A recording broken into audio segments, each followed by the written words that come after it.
Yeah, good afternoon. Good afternoon, sir. Yeah, good afternoon, sir.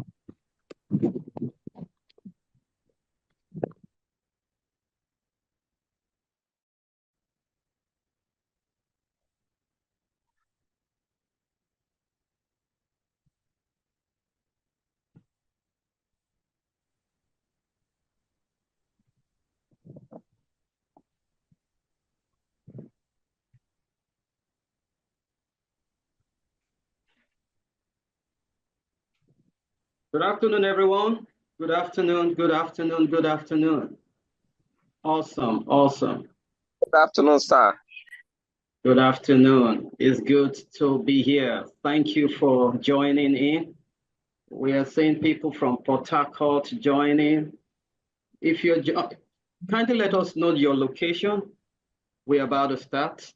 You can go to the chat room, just tell us good afternoon, your name and where you are viewing from. Lagos, Abuja, Port Harcourt, Nairobi, Uganda.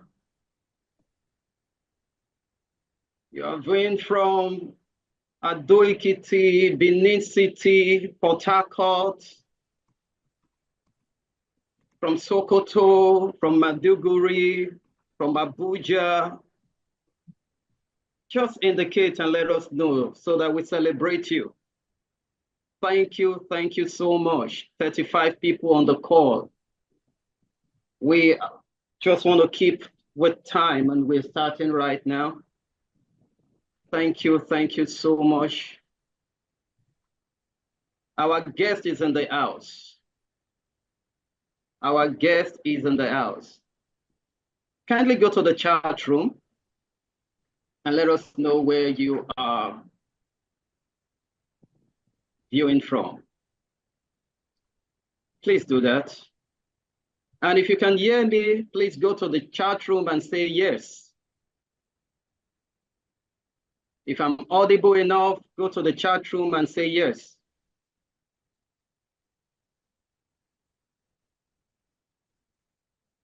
Awesome. Good afternoon. Good. From Lagos. Temitope from Lagos, you are welcome. Yetunde from Lagos, you are welcome. From Adamawa, you are welcome. Kike Lomo from Ibadan, you are welcome. Afolayon from Akure, you are welcome. Thank you. You can hear me clearly. I'm excited. Awesome. Thank you. I'm audible. From Abuja. Awesome. And we have someone from Kano. Awesome. Thank you so much. Welcome to this platform. Welcome to Smart Partners Consulting. Welcome to the organization that is your trusted partner for growth. My team, please share the slide and let us flow so we can get the ground rules and we can follow. Awesome. Simply our ground rules for today is very simple. Please keep your microphone muted unless asked to speak. Use the chat box for questions to stay organized. Stay on the topic and ensure discussions remain relevant to the webinar theme. Be polite and professional in all interactions, please. Use the raise your hand feature if you have questions or you want to contribute. Do not record or share content without permission. Thank you so much. And Oluwasheye from Lagos, you are welcome. Thank you. Please scroll and let us move. And let me introduce myself. My name is Tijani Iyemi Fohai. I am the founder of Smart Partners Consulting. I was privileged to have my first degree in industrial chemistry from University of Benin and also an MBA from Lagos State University. I've been privileged to acquire some certification in the field of human resources, emotional intelligence, coaching. I'm a certified DICS trainer, and a master KPI professional, and also a neuro-linguistic certified professional. I have spent about 15 years, getting close to 20 years in core professional field. And this has made me to walk through some reputable law firms and also worked lastly with Fine and Country International. I was the first head of operations and strategy, where I designed a lot of HR systems, structures, performance management, business strategy, and all the rest. I've been in consulting when we started, and we've been privileged to work with a lot of companies in different sectors. And I am the managing partner of Smart Partners Consulting, the founder of 4P Solutions, an environmental care company, and also the founder of Smart Partners Logistics, an independent logistics firm. I'm currently an independent consultant with Idea Capital that has its office in the UK and across Africa. Thank you so much. For the past 20 years, if I can say for about 24 years, if I'm not mistaken, I have known Mr. Bimbo Atilola in the beginning of my career days. That should be about 2020, in the year 2001. And 2 years ago, doing the job of consulting, we met at the airport and we reconnected again for after 23 years. Bimbo Atilola is a leading expert in Nigerian labor and employment. He serves as the managing partner of Hybrid Solicitor. His consultancy work encompasses employment design, collective bargaining agreements, legal advisory services, and HR due diligence. As a trusted advisor, Bimbo has consulted for the federal government of Nigeria on various policy reforms and serves as the lead legal consultant to the Chartered Institute of Personnel Management, which I believe majority of us on this platform we are a member of. He has represented CIPM on various government tripartite body to reviewing Nigerian labor laws. He's an accomplished author. I have his books.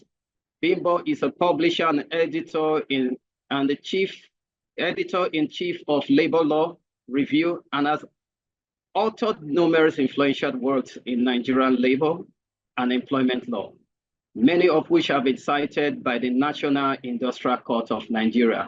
Ladies and gentlemen, please welcome Mr. Bimbo Atilola. Mr. Bimbo Atilola will be taking on this session. And let us understand that this session, we are going to wrap everything in 2 hours. And we trust by honor before 4 p.m. we'll be out. There's a lot of burning questions we've received before now. And we're going to try our best to attend to all questions. After Mr. Bimbo's session, I will be coming on board to also handle my session. There'll be a little interlude, and there will be a lot of questions and answer session. Ladies and gentlemen, I present Mr. Bimbo Atilola. Thank you so much, Bimbo. Come on board, sir.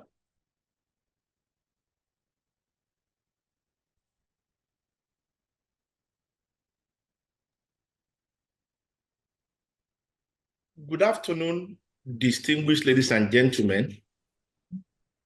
TJ, good afternoon, and thanks for your very kind introduction. It's my pleasure to be with you this afternoon to discuss a very important subject in labor and employment law. How do I fire an employee legally and with some degree of empathy? This afternoon, we are going to look at the law of termination, the legal procedure for termination, what are the potential pitfalls in managing termination process as HR managers, as legal advisors, what are the important things that we must look out for. more importantly, we are going to look at termination within the scheme of Nigerian labor and employment law and international best practices. I will be sharing my thoughts on some recent decisions of the National Industrial Court where applicable, and decisions of higher courts where applicable as well. So, distinguished ladies and gentlemen, please follow me as I proceed on this interesting subject. As we all know, employment relationship is a bilateral relationship between two parties, the employer and the employees. We equally know that the right to enter into employment is a voluntary right. Similarly, employee equally has the right to leave the service of an employer. Similarly, employer equally has the right to terminate employment relationship. And as it's often said in labor and employment law, no court of law will impose, as a general rule, no court of law will impose a willing employee on an unwilling employer. So a contract of employment is an agreement between two parties where one person has agreed to be an employee to the other. In a typical contract of employment, there is usually a termination clause, which often provides that either party is at liberty to terminate this contract of employment by giving the requisite notice or by making payment in lieu of notice. So, freedom of entry and exit is an important feature, indeed a striking feature of master-servant relationship, otherwise called employer-employee relationship. Now, when an employee resigns, it is usually not a subject of litigation. You hardly hear employers taking employees to court for resignation. But when the contract of employment of an employee is terminated, it is not unusual to have disputes, including litigation, arising out of that termination. So, as human resources managers, as employers of labor, we must understand the fundamentals and the law regulating termination of employment. In labor and employment law, termination can be disciplinary and it may be non-disciplinary. It is disciplinary where it is a consequence of a misconduct, that is termination for cause. And it is non-disciplinary where it is not connected with a misconduct. For instance, redundancy, which is termination due to excess manpower, is not a disciplinary exit. It's not a disciplinary termination. So we must note that termination of employment can be disciplinary, in which case it is on account of misconduct, and it may equally be non-disciplinary. Where it is disciplinary, then certain procedures must be followed. And one of those procedures is the requirement of fair hearing. Where an employee is to be terminated on account of a misconduct, the employee must have been afforded fair hearing. In labor and employment law, the requirement of fair hearing can be met in two ways. One, issuance of query and response to same, and two, invitation before the disciplinary panel. So in labor and employment law, the requirement of fair hearing in disciplinary matters can be met either by issuing query to the employee and requesting him to answer, or by inviting the employee to face a disciplinary panel. As we are going to see shortly in this presentation, query meets the minimum requirement of fair hearing, and a sanction, a punishment may be imposed after an employee has been issued a query and the response is found not to be satisfactory. Therefore, it is not in all cases that you need to proceed to disciplinary committee or disciplinary panel before you can terminate. Most policies divide misconduct into three. We have minor misconduct, otherwise called misdemeanor. Then we have serious misconduct. Then we have gross or major misconduct. Most policy provides that where it is minor misconduct, otherwise called misdemeanor, the fair hearing requirement will be satisfied by issuance of query and response to it. Once a query is issued for a minor misconduct and you respond to it, if the response is found to be unsatisfactory, then a sanction can be imposed. This is usually the case for minor misconduct such as late coming to work, insubordination.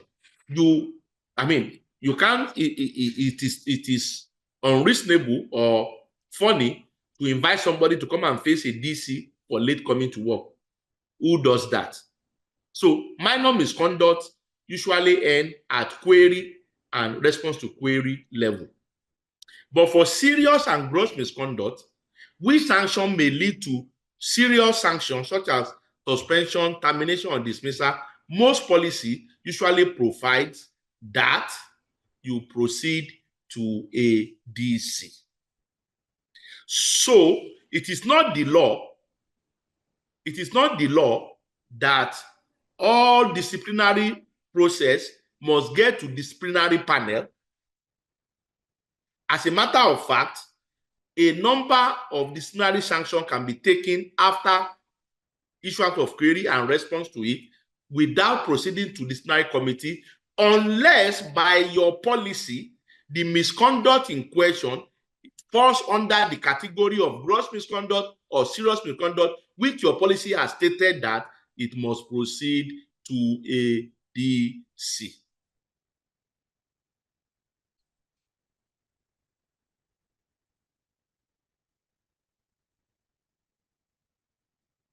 The next slide, Mr. TJ.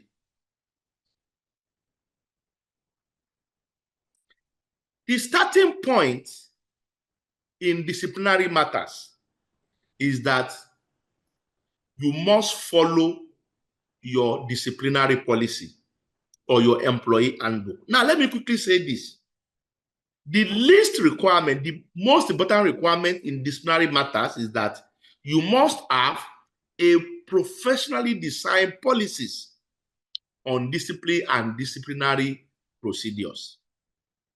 There is no way you can have effective disciplinary process at the workplace without having an efficient disciplinary policy. So a typical employee handbook usually has a chapter that is devoted to discipline and disciplinary procedures. In some multinationals, their discipline and disciplinary procedures is contained in a standalone policy, containing the discipline and disciplinary procedure and the organization's sanction grid. What is a sanction grid? A sanction grid is a table of offense and the corresponding punishment that it attracts in the event of violation. So it is important, before you can have an efficient disciplinary procedure or an efficient disciplinary process, that you must have an up-to-date disciplinary policy. And let me quickly say this. It is not sufficient for you to have an employee handbook or a disciplinary policy at the workplace. It must not only be professionally designed, it must also be updated on periodic basis. in response to changing employment laws, in response to international best practices. For instance, as we are going to see in this class, before now, the common law rule that we are all used to is that an employer can terminate without giving reason. But today, the law has changed. Today, employers are now required to give reason for termination. So, discipline and disciplinary procedure and employee handbook must be updated professionally in response to changes in labor and employment law space and in response to international best practices. Next slide, Mr. TJ. So, it is also important that members of disciplinary committees also understand the fundamentals of discipline and disciplinary procedures. So, in disciplinary matters, the ground rule is that the employer must comply with the provisions of its disciplinary policy. That is the minimum requirement. It's a policy that you have created for yourself and you must follow it. So if your policy says for gross misconduct or for serious misconduct, that disciplinary process must extend to a disciplinary committee, or the DC must be composed of 3 members, or the employee must have a minimum of 48 hours notice to the DC. These are procedures that you have established for yourself as per your policy, and you are required in law to follow them. Failure to follow the provisions of your disciplinary policy will render the entire disciplinary process wrongful, including the outcome. So where you do not follow due process in disciplinary matters, you may end up having a situation where employees will commit misconduct, their employment will be terminated, but they will challenge it in court and succeed and get damages against you, not because they did not commit the misconduct, but because due process is not followed. Now, a typical disciplinary policy will make certain important provisions, such as composition of disciplinary committees, who are supposed to sit on the DC. It will make provisions whether for disciplinary committee, whether it will be physical or virtual or both, the right of employee to call witnesses and to produce evidence during disciplinary hearings.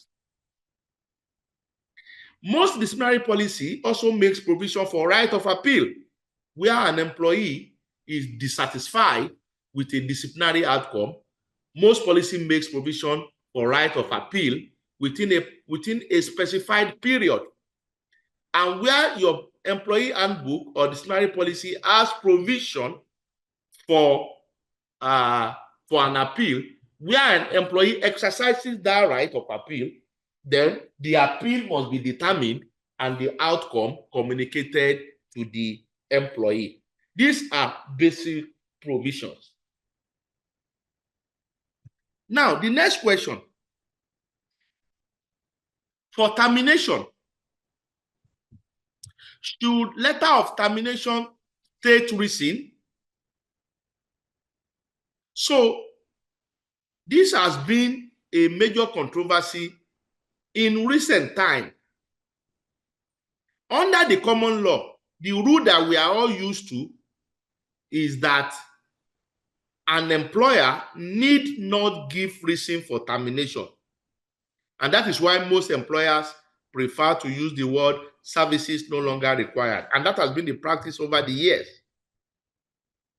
But in recent time, there are new case laws emanating from National Industrial Court to the effect that it is no longer fashionable, it is no longer acceptable to terminate employment without giving reason. And you have cases such as Ebere Aloysius versus Diamond Bank, Bello Ibrahim versus EcoBank, Duru and Skybank. These are some of the cases where NIC have held that termination must be with reason. And where the letter of termination does not state a reason, then if it is challenged, then that termination will be held to be wrongful.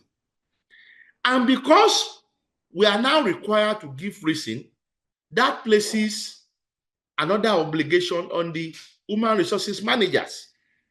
The implication is that you must be able to justify the reason that you have stated in your letter of employment, because when you state a reason and the termination is challenged and you are unable to defend or expatiate or prove the reason you have given, clearly such termination will be declared wrongful by National Industrial Court with award of damages against your employer.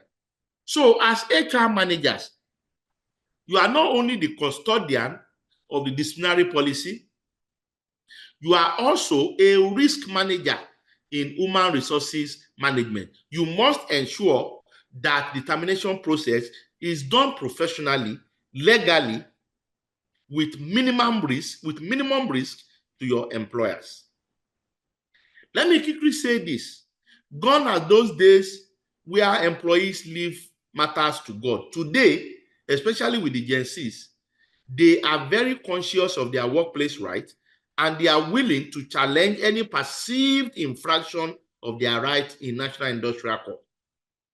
So, and this explains today, if you visit any National Industrial Court in Nigeria, you will notice increasing volume of employment litigation. Employees now go to court to challenge what they consider to be unfair labor practices. They go to court to challenge what they consider to be wrongful termination, wrongful dismissals, or infraction of their data rights. So this has placed a lot of important obligations on human resources manager, in particular, employers of labor in general, to follow due process in disciplinary matters. Now, we have said that termination must be with reason. Consequently, the reason that you have given in your letter of termination, you must be able to prove it with documentary evidence.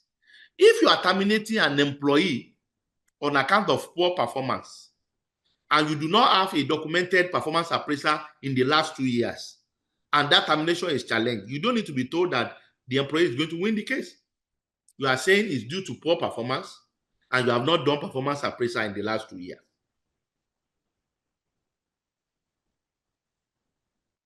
Similarly, termination can be on ground of excess manpower or restructuring or automation of business processes.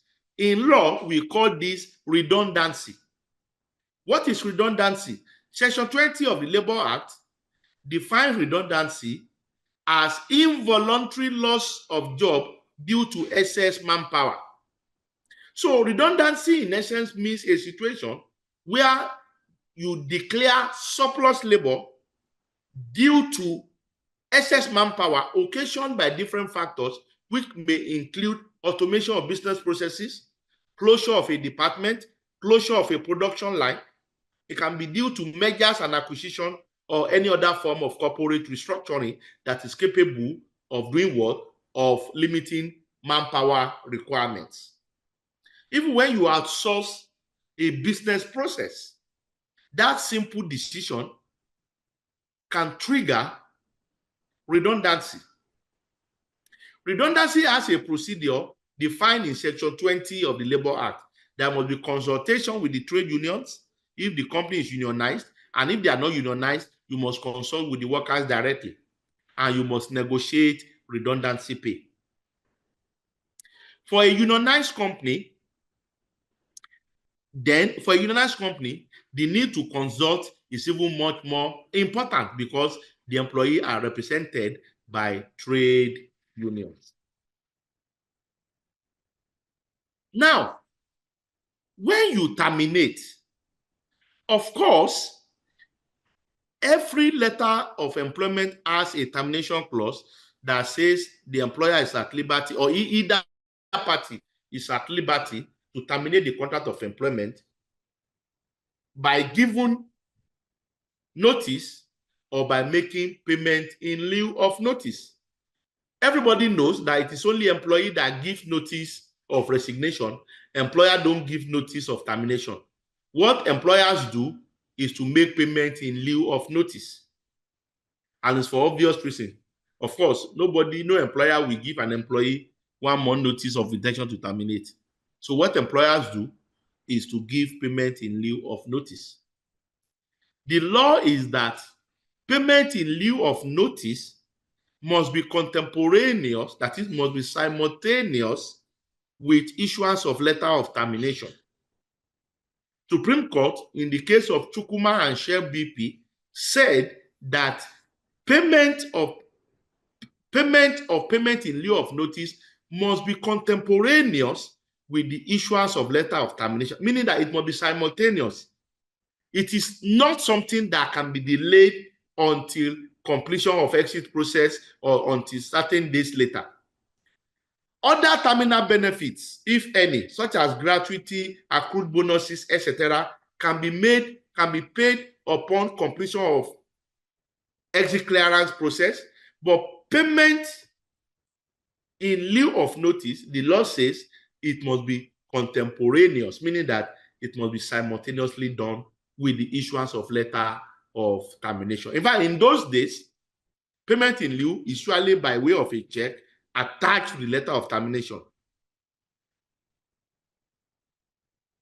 Why today? Because nobody uses check again, payment in lieu will be credited immediately upon issuance of letter of termination. TJ, next slide, please.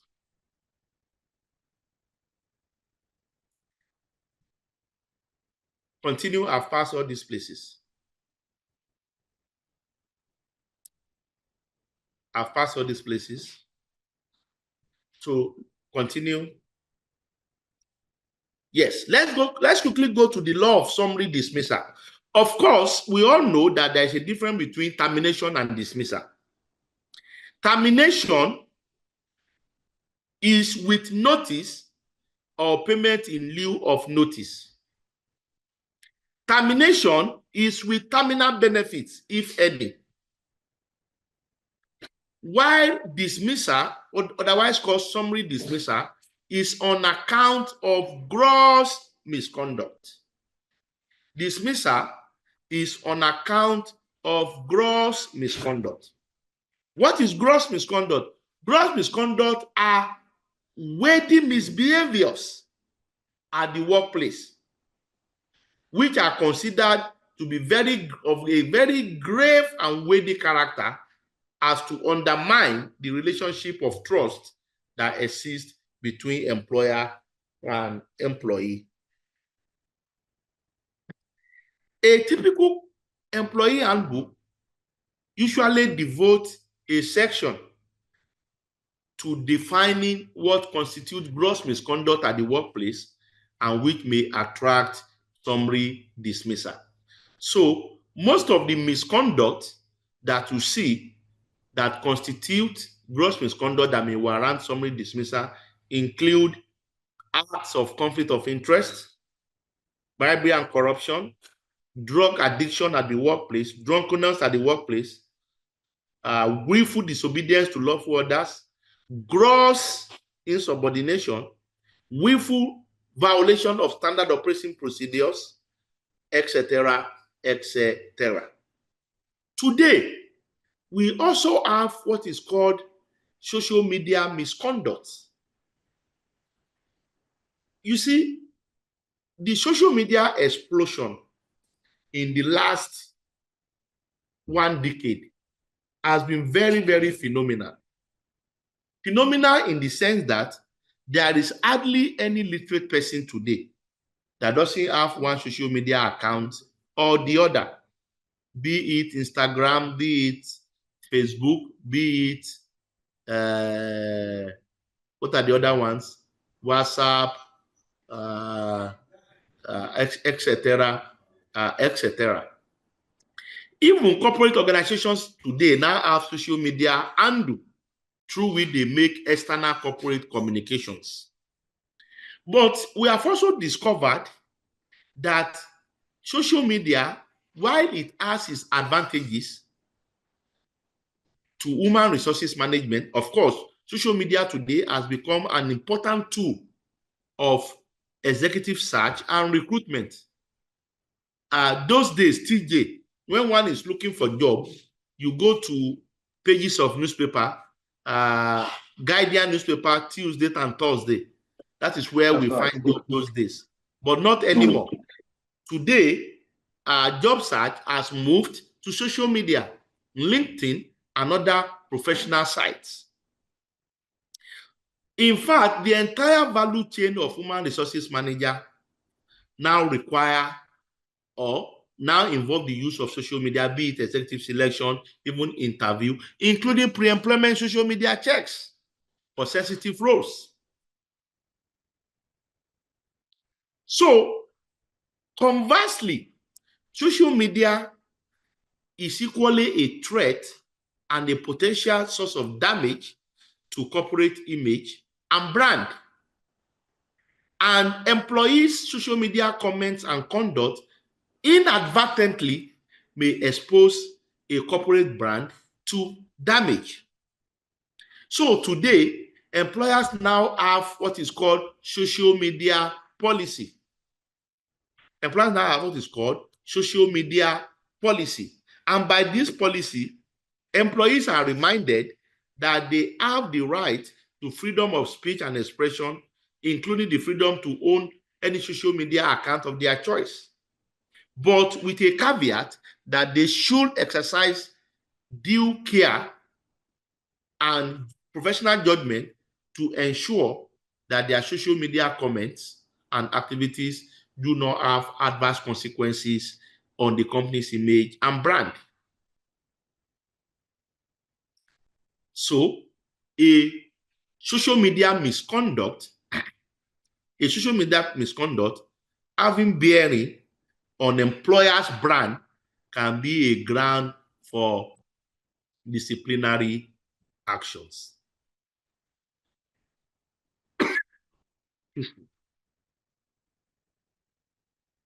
Please scroll up, TJ.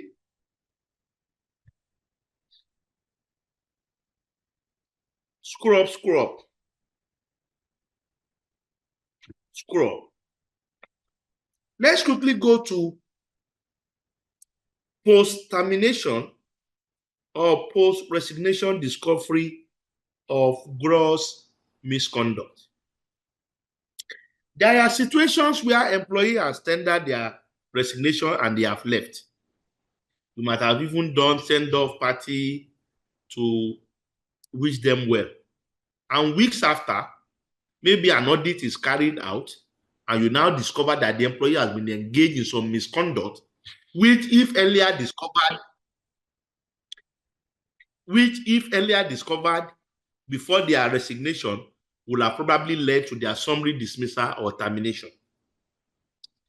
This scenario raises a fundamental question. Excuse me. This scenario raises a fundamental question as to whether an employer has a disciplinary power over a former employee. The answer is no. So, when an employee resigns and the resignation has taken effect, and you now discover a misconduct which, if you are known earlier, would have led to a disciplinary sanction, you cannot start issuing query to a former employee. Because upon expiration of employment relationship or upon cessation of employment relationship between parties, employer loses all disciplinary powers over an employee. However, if what you have discovered is criminal in nature, then you can still proceed against the employee by reporting them to police, to EFCC, SFU, or any other law enforcement agency, but not by issuing of a query or not by inviting them to face your DC, because you have no disciplinary powers over an ex-employee. Next slide.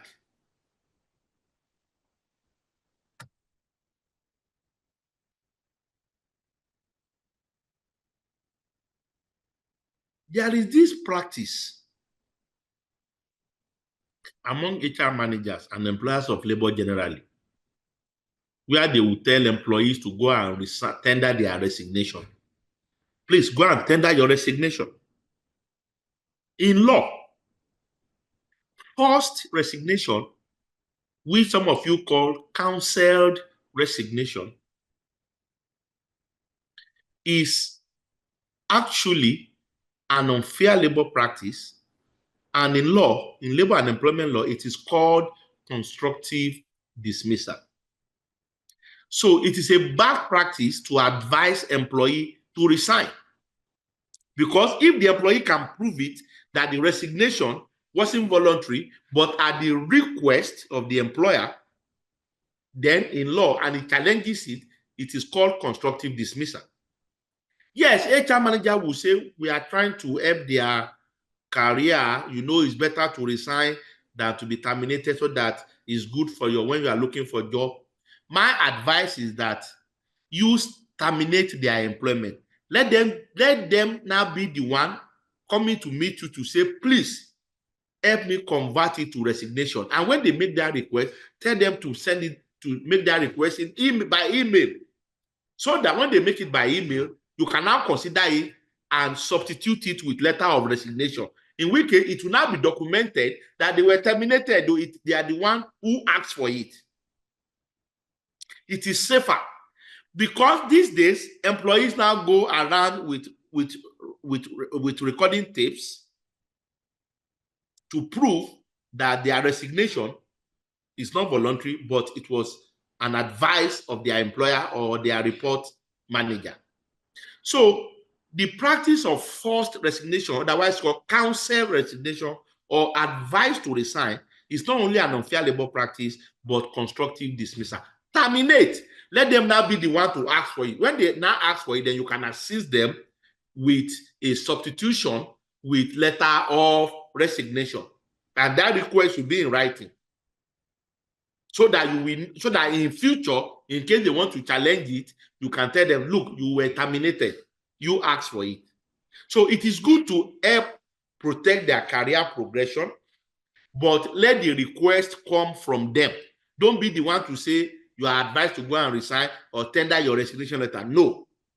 You terminate, let them be the one to request for resign, and you can change it. It is safer to go that way.